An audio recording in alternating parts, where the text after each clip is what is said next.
Amigos, tenemos esta Toyota Sienna con ese ruido en la bomba del agua.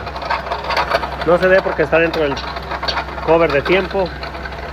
Vamos a reemplazar la bomba del agua y la banda de tiempo en esta Toyota.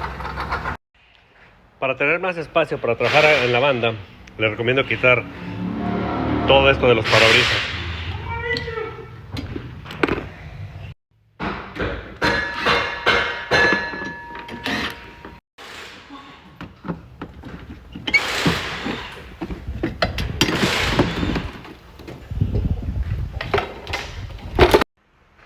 Removemos la transmisión de los parabrisas, son puros 10 milímetros, y luego quitamos todos esos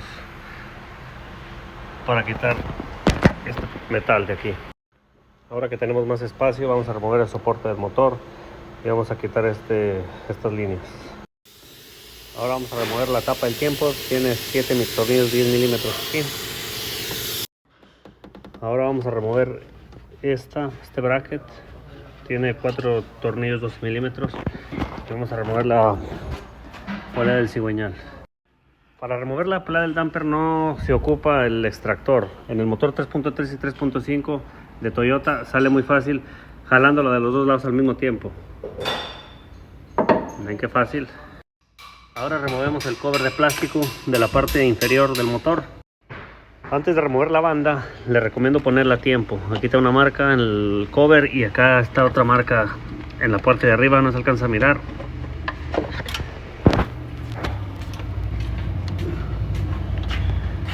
Ese punto de ahí es la otra marca. Como podemos ver aquí, este era el problema del ruido.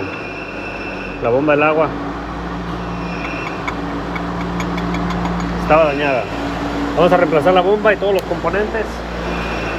Bomba del agua, tensor, la polea y los retenes, y va a quedar como nuevo este carro.